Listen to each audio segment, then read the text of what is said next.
Geoff Wilson versus Sportscard Radio, and it's about time. If you mention either of these names to somebody, they have an opinion one way or the other. I want to apologize to Geoff Wilson for having to find my phone number in his wife's Instagram DMs.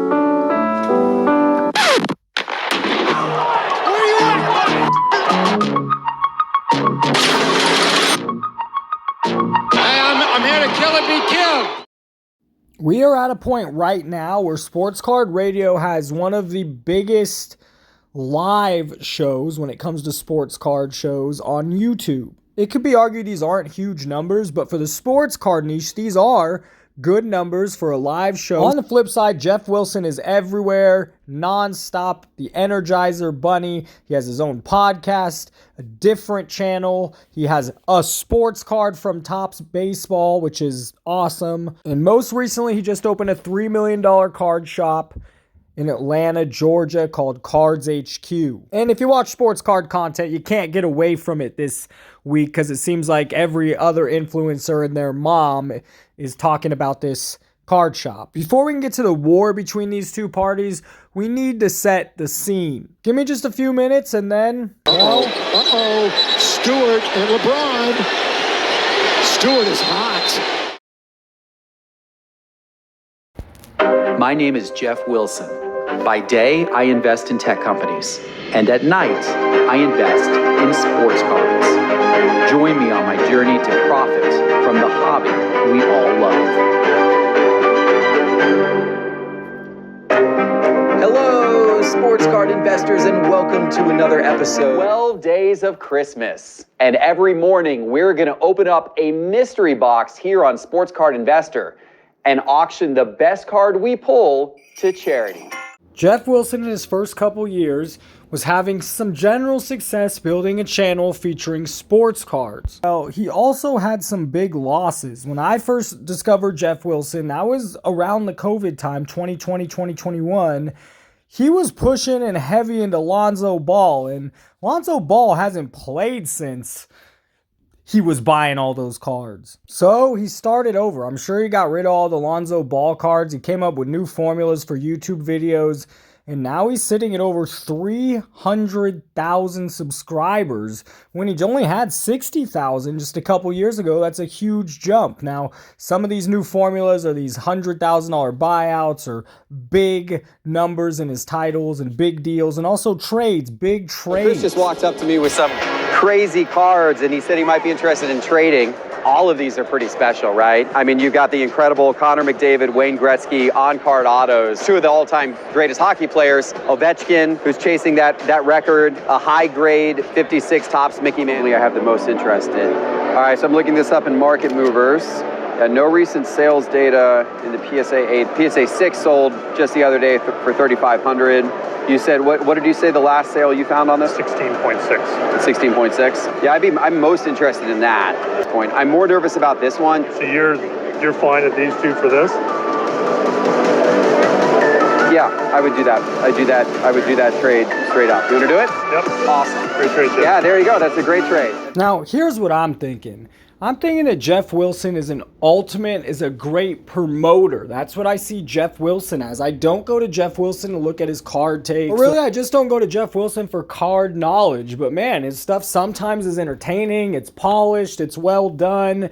He clearly has some business or promotion knowledge and really just put it out there. Again, over 300,000 subscribers, and that's the reason why. He is by far the most professional out of any card YouTuber out there, but that doesn't always mean everything he touches or promotes turns to gold. He was going for NFTs or slab stocks. I just had a very public failure.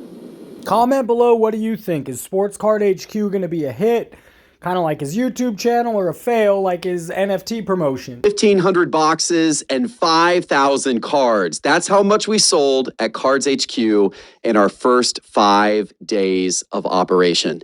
To say that surpassed all of our expectations, it would be an understatement. Logo Man is in here, guys. 2021 LaMelo Ball rookie year. The logo man is in here. I'm telling you. The logo man is in here. AIH Sports, is there some hanky-panky going on over here? What do you think? Oh my God! Sam, you did it!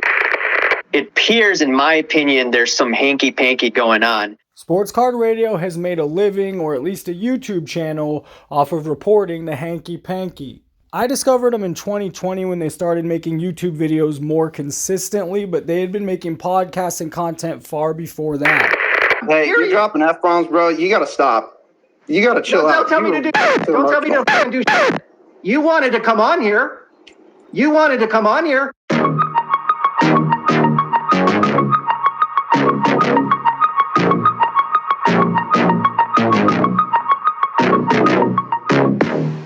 We're going to discuss some of the more recent events, some of the more updated things, some of the very failed and flawed arguments that people have made over the past couple of days. And then we have brand new information into the program regarding this beautiful LaMelo Ball, one-of-one logo man.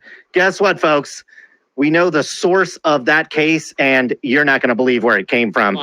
But everything isn't all roses in the sports card universe. Did hobby hero Geoff Wilson take a $300,000 loss selling a card on the eve of his sports card store opening in Atlanta, Georgia? We will examine. Hey, it's pretty nice. I don't have any room to talk when it comes to sports card investing. A card I once sold for $4,000 recently just sold for $32,000. We'll dive into that story.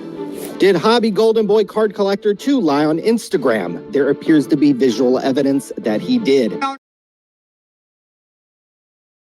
We'll circle back to Geoff Wilson in just a couple minutes, but it's well worth taking a side tangent here that no one has articulated or expressed well enough. I like Sports Card Radio. They bring a lot of stories or insight or just takes that I don't think a lot of the hobby's talking about or maybe even ignorant to, and it's one of the only spots you can get that Ken Goldin for a while, about a year and a half, 2 years ago. He was close to enemy number one. It was hilarious. It was fun to follow and watch.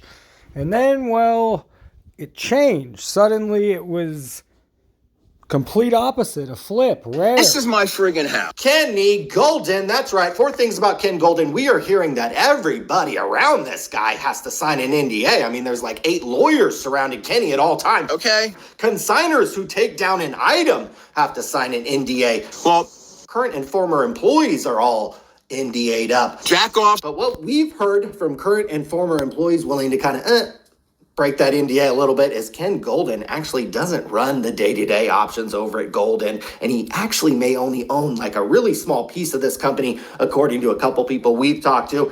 Even if you aren't under an NDA of Goldin, he's gotten the hobby world and a lot of these little influencers out there to shut the hell up about him. Ken Goldin. Nobody really knows that Ken Goldin was featured prominently on the Mastro FBI shill bidder list. I'll give anyone 5-to-1 odds that the auctions are still shilled over there at his little Goldin auction house today. I've got 5 acres on a golf course. And the 4th thing about Kenny, according to our sources, he only lives on 4.2 acres on a golf course and not 5. Goldin Auctions has begun accepting consignments from a known card trimmer. Hey, you might say, hey, that's not really that big a deal. But Ken Goldin himself has stated that I have a 9-figure bank account. That he won't accept consignments from any of the card trimmers that were outed on the Blowout Forum. In that magical year of 2019, when a lot of you guys actually were just getting back into the hobby or thinking about it, the card trimmer happens to be Evan Mathis, a former NFL football player.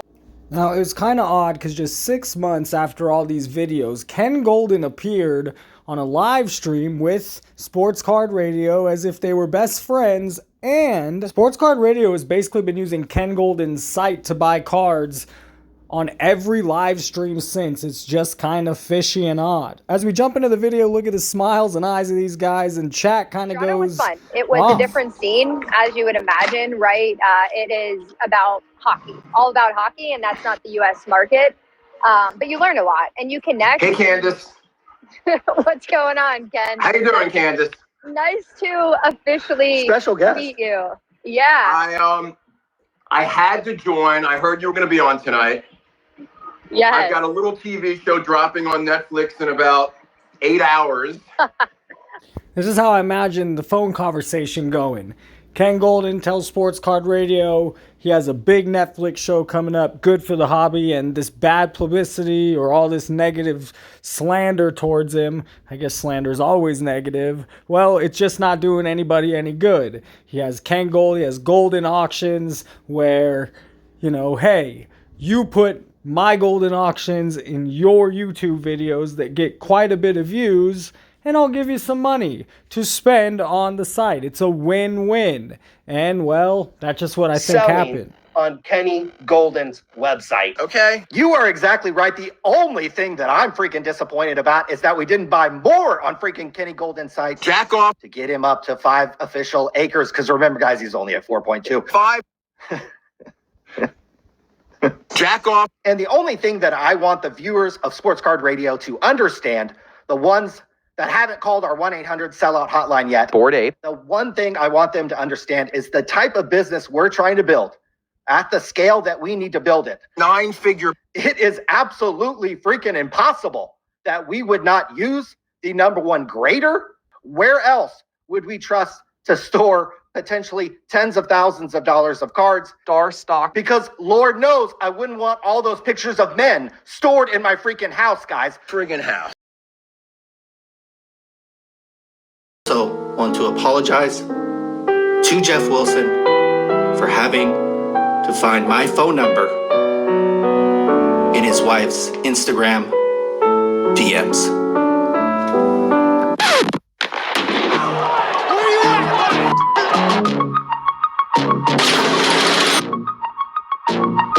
I'm here to kill and be killed.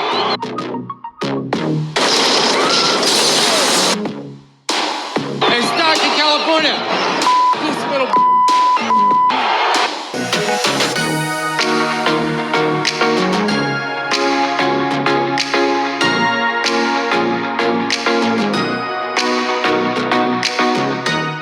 Geoff Wilson and his team of lawyers are out with a 35-page document that outlines several demands and actions that need to be taken by Sportscard Radio. You can read the entire letter in the video description and see the other influencers that were called out in the document. I think it gives some good insights into Geoff's sugar mama, his wife, and also Geoff's mythical role as a tech investor from the southern parts of the United States. I think it's a little creepy Geoff is digging around to find our addresses to send us letters.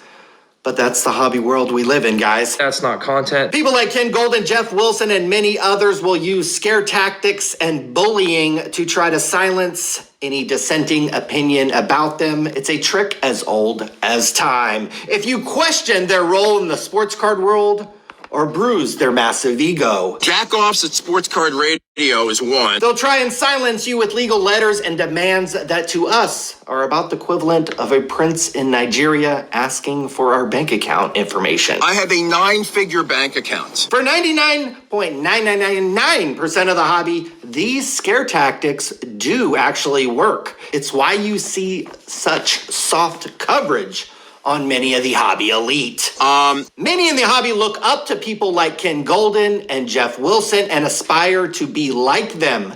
They even become de facto PR agents for these men. That's drama. Look, we don't apologize for anything over here at Sportscard Radio. We don't retract anything. Geoff is more than capable of going on his own channel, which I believe has 10 times the subscriber reach as ours, and talking about his own business and his own success. This is my friggin' house, okay? Geoff is a public figure who took government money, some of which belongs to me. So when we talk about Geoff and his PPP loans or his double-dipped PPP loan, this isn't his money we're talking about. That is our money we are talking about. $2 million of government money during a time he was buying expensive sports cards and going on lavish vacations. We at Sportscard Radio had the audacity to question maybe something weird was going on, and he threatens legal action. This is the hobby world we... Over the weekend, I was falsely accused by some others of taking out Paycheck Protection Program loans, PPP loans, to support sports card investor and to buy sports cards. This is absolutely 100% false. PPP loans were offered by the government in 2020 to help businesses who were affected by the pandemic to be able to continue to pay their employees. And even though some people used PPP loans fraudulently, the vast majority of businesses that took PPP loans used them in the proper way to keep employees getting paychecks and not have to lay off anyone during the pandemic. I own several different businesses. Sportscard Investor is nowhere near the largest business that I own, even though I spend the most time on it because I love it. Thankfully, Sportscard Investor did not need a PPP loan during the pandemic, nor did we apply for one, nor did we take one. One of my other businesses, a web development and digital marketing agency called 352, got crushed early in the pandemic. 352 has more than 50 full-time employees. 352 took out 2 PPP loans for the sole purpose of paying those employees and keeping the business operating during a time when sales dropped significantly. 352 and Sportscard Investor are 2 completely separate businesses. My team at 352, I own a digital agency called 352. 352 took out 2 PPP loans for the sole purpose of paying those employees and keeping the business operating during a time when sales dropped significantly. We do a lot of innovation work, growth work, and as part of that, we do marketing, build software, build websites. I have an awesome team there. Nick, great designer, helped me with the Sportscard Investor brand. Peter J. and Blake helped build the very first version of the website. 352 and Sportscard Investor are 2 completely separate businesses. Brad has been absolutely an awesome developer. He architected most of the Market Movers data platform. Thankfully, Sportscard Investor did not need a PPP loan during the pandemic, nor did we apply for one, nor did we take one. Rich, awesome member of my leadership team, helped Brad as well. Logan, many others at 352 have participated and really helped build Market Movers along the way. Thanks. 352 and Sportscard Investor are 2 completely separate businesses. But I want to say one thing to the American people. I want you to listen to me. I'm going to say this again. I did not have sexual relations with that woman, Miss Lewinsky. I never told anybody to lie, not a single time, never. These allegations are false. I want the truth! This is absolutely 100% false. I want the truth! Congress will push me to raise taxes and I'll say no, and they'll push and I'll say no, and they'll push again and I'll say to them, read my lips.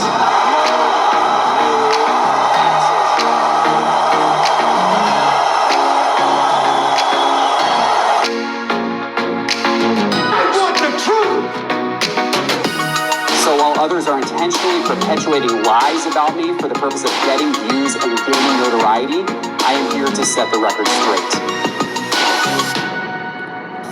If you like your doctor, you will be able to keep your doctor, period. If you like your health care plan, you'll be able to keep your health care plan, period. I want the truth! Is this true? No, it's not true. I'll pull back the curtain. It was staged, guys. Okay, it was just. Oh, that was last week in Dallas. Yes, we're joking. Gotcha. Okay, I was worried. I'm pulling back the curtain. I'm shattering the glass. It was all staged. 2 and Sportscard Investor are 2 completely separate businesses with separate ownership structures, different investors, and different partners. Money cannot be moved from one company to another like that, especially when the companies have different ownership structures. I did absolutely nothing wrong to save one of my businesses and its employees during a difficult economic time. So why do I have to sit here and defend this today? Because it's important to me that my employees know the truth, which is that protecting them is always my top priority. So while others are intentionally perpetuating lies about me for the purpose of getting views and gaining notoriety, I am here to set the record straight. Now, I believe that the hobby needs some honest watchdogs. There are bad things that happen in the sports card hobby. There are trimmers, there are scammers, there's shill bidding, there's price manipulation, and there are a host of other shady things that take place. We don't cover that very often on this channel because this channel is where brand new people getting into the hobby most often land first. And I don't want their first exposure to the hobby to be about scams. Because the truth is that while that stuff does happen, it's a very, very small part of what is a great hobby and an awesome community. I would say that Geoff Wilson continues to go on making his content, opening up a card store, and Sportscard Radio continues to, if nothing else, keep Geoff Wilson and some of the top level card influencers, hobbyists, whatever you want to call them, keep them, well, checks and balances. So whether anything is real or not, it's nice to know there are people out there who are at least trying to keep the hobby clean and on the right path, moving in the right direction, less hanky-panky. So this is the final chapter in where we sum things up. And, you know, Sportscard Radio is going to continue to make content like they make. And I will give my hats off to them in the research department. However they do their research, wherever they get their information, I think the entire hobby or anyone that watches your YouTube content is pretty amazed with. Now, as of anything, that information can be slanted or misleading. Who knows? But either way, entertaining and informative. As for Geoff Wilson, he's not going anywhere. He's going to be the face of the hobby for a long time. And in all honesty, I don't think it's a terrible thing. It could be far, far worse. And hopefully Geoff Wilson and his brand doesn't make me regret saying that. I feel like this video is pretty unique for the sports card YouTube area. Please like it so I know to make more like this. And subscribe to help the channel grow. We're nearing in on 1,000 subscribers. What up, everybody? This is Robert Ory, a.k.a. Big Shot Bob, and you're watching Professional Sports Cards. Hey, by the way, go buy my rookie card.